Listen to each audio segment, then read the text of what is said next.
Geist stared angrily at the incoming Green Legion and others. Those brats are so arrogant. He was filled with indignation and vowed in his heart to take advantage of the monsters that had forced their way into his eyes. Just a moment ago, the full head of white hair falling out of Testarossa struck fear into his heart. Geist was reluctant to admit it, intending to dismantle the Green Legion and regain his confidence in this way. The monsters would only mess with the scene, and no matter how fast they moved they couldn't hurt the magic tank, so Geist thought. However, a loud explosion from the battlefield shattered that thought. How could that be? Geist almost screamed out and hit the brakes urgently at the last minute. How can a commander act like he's panicking on the battlefield? He was, at least, an excellent man, not so bad as to lose his normal sense of judgment. General, what's next? Don't panic. Take a close look at the enemy's actions. They only sabotaged one magic tank, after which there was no follow-up. That proves that's one of the few killer weapons they have on hand. So it is. That's true, to hear you say it. Otherwise those lizards flying in the air should be spilling everywhere too. Geist nodded. He thought to himself that he was making a very calm judgment, but it was actually a miscarriage of justice. Geist misjudges Gobta about their assassination, yet he correctly sees through his opponent's true purpose. The reason for not looking at the big left team is because the opponent's goal is to take down this team, right? That being the case, there are many ways to deal with you. Gabil and the others' attacks were fierce, but these were blocked out by the magic-generated barriers. The only ones that should be guarded are the new weapons. In that case, just stay away from them with Gobta. We'll take an intensive air battle formation. Geist's order took the adjutant by surprise.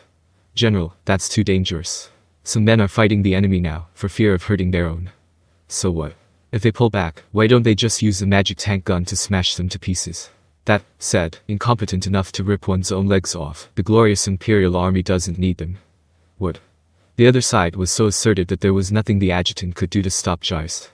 Several magic tanks, along with most of the infantry, would have been affected and actually won the battle, as the adjutant well knew. Do not be afraid to sacrifice a few, that way you can win in war. Without such macro and awareness, how can one be commander? Will there be any problems with the regulations? No sir. There's nothing wrong with that. The staff officer echoed Geist's comments. And just like that, Geist's recital began. Left column, take a heavy air battle formation. Without going through the ministry, Geist ordered directly with skill. This allowed the left brigade to regroup at a faster pace than before. Ignoring the soldiers who had been chased by the Green Legion, they blocked the road with the remaining vehicles, and then let the magic tank guns spin, linking the vehicles back and forth. That formation even subverts the common sense of modern warfare. What a mess. It was only natural that Gobta would shout in surprise. Nearly 1,000 magic tanks were connected to each other and turned into a huge fortress. That way, it's not just about destroying the main force. I've heard about them being able to do this kind of thing, but I never thought they'd actually make this move.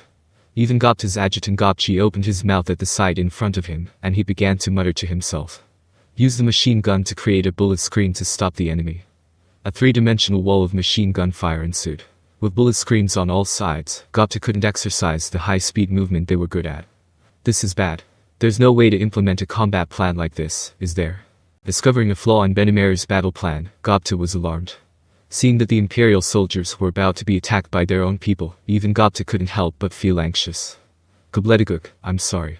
I'd love to go over there and help you, but I can't separate myself right now. Gabil and the rest were also subjected to aerial artillery fire. Even if the magic tank cannon couldn't hit them, the magic tank was equipped with a machine gun. That's why they're being held back by Gabil. Now that Geist, in command, has regained his composure, the difference in numbers will form a critical advantage. And things always get worse. Long time no see, Mr. Geist. The Air Combat Air Corps led by Major General Faraga is here today. The number of airships is 100. Gabil and his team were busy dealing with these blimps, making the situation of Gobta and the others even more precarious.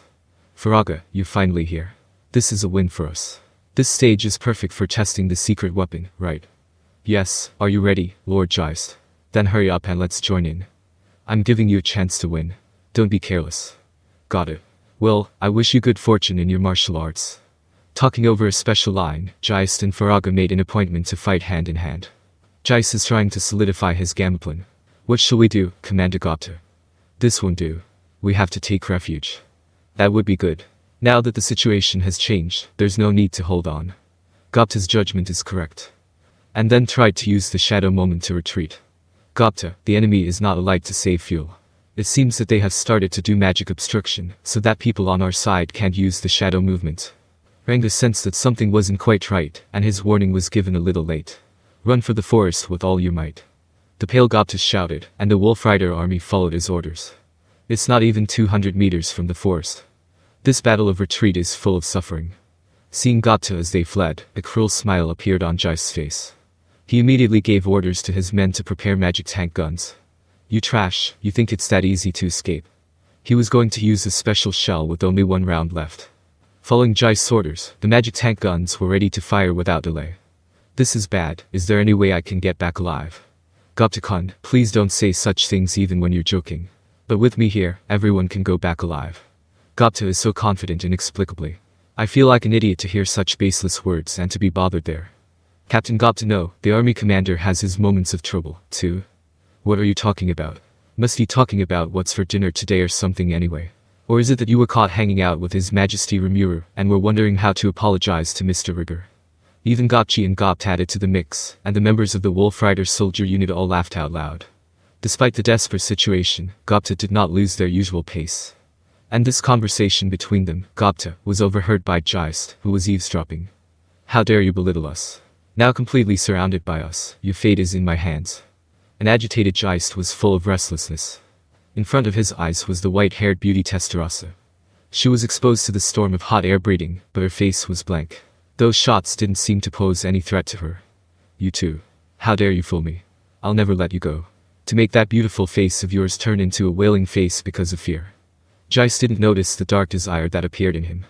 Compelled by Testarossa, she did not even notice that she was making too extreme a judgment. That face twisted wickedly, and Geist issued an order. Order to all remaining vehicles. Fire your magic tank guns at the enemy. The residual fighting force on the left is holding Gobta to them. Although that order completely disregarded the security of the unit, no one disputed it. Fierce fighting also began to appear in the sky. The airship fires many enhanced spells. Gabil and the others were fooled by these things. Hoo, that's tough. Just get near that blimp and our bodies get good and heavy. Lord Gabil, what shall we do? I'd love to save Mr. Gobta and the others, but I don't have the strength to do so right now. If they relied on the flying dragons alone, they might be able to think of something, but there are still flying dragons on this side who lack real-world combat experience.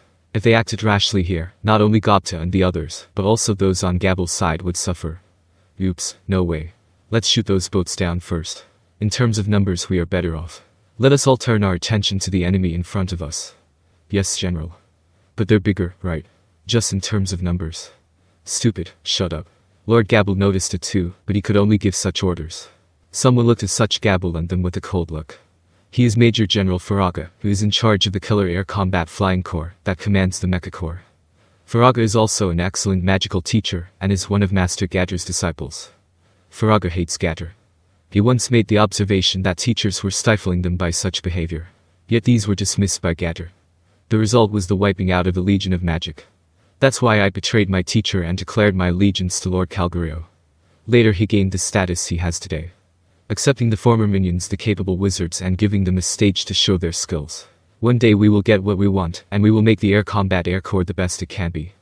Until then, they have to bribe their colleagues so that the Flying Corps don't come out on top. Because of this idea, Faraga was always strict. After that, he finally waited for the perfect opportunity. That is, to go out and crush Valdor. The Air Combat Air Corps was selected and became a key unit. The mission is roughly to seal off the Valdora by disrupting the radioactivity of the Magicules. The battle plan had to work no matter what, and Faraga was well aware of that. I'll take advantage of this time to make a big splash and prove we are useful. And then I'm going to start a new year. Faraga secretly snickered. In this way, there was no need to look at the other generals' faces. The stance will be reversed, and no one can ignore Faraga's comments. That was the gesture he was supposed to have, and Faraga was convinced of it. I'll use them as a bit of a warm-up before beating Valdor, and just make do with it. I'll take those lizards flying in the air and dogs crawling on the ground, and use them as practice objects for new weapons. Faraga fought the reckoning. Say what's mine to take credit for. I'm the one who sold you a favor, Lord Geist. He raised the glass of wine he was holding in his hand and shouted. Guys. So far we've been patient, and those will all come to a halt today. Let's show them what we're really made of. Yeah. The people who took the blimp all responded. These people were originally elite wizards who had been living in seclusion in a reality filled with heartache. From this day forward they will enjoy the glory, and the humiliation will be nothing. All of them on the same page. There is an operational sector, a defense sector and an attack sector. Each department is assigned 100 men each, the remaining one being used as a reserve or for liaison in medical work. The operations department, which naturally needs no explanation, is in charge of the blimps. In fact, the ship can fly with a minimum of 50 people. If you want to use the fleet completely, even 100 people is not enough. The defense sector is responsible for applying a defensive barrier to airships. It is used to respond to a variety of attacks such as physics, magic, and attributes. Then there's the final attack department, which sort of plays the role of the sole character. The weaponry prepared on the hovercraft also contain magic-enhanced cannons. There are 5 magic enhancement cannons in total, each with a maximum of 10 wizards. This is enough to pose a threat. Even ordinary fireball techniques would override the Great Flame Demon Sphere in terms of power. What a powerful thing this is, I'm sure it doesn't need much explanation. The airship is well guarded. The fireball that the flying dragon spat out was nothing at all, and even if it was rushed with its body, it would still have a barrier to resist. A half-assed strike doesn't work, much to Faraga's satisfaction. And the offensive performance is no less impressive. Blimps are the strongest. Almost time to show them the real power. Use all your strength and shoot down all the lizards that are in the way. Faraga sounded the call. Just now, there were only 2 or 3 wizards performing magic chants respectively. However, they've tested enough and now it's time to play for real. They use very pure magic stones to make spells that are about 50 centimeters in diameter to control the treasure beads. Pouring the magic into it will activate the magic enhancement cannon. Even the wizards who had been waiting and watching just now also moved, so that all 10 of them would be able to unleash massive magic.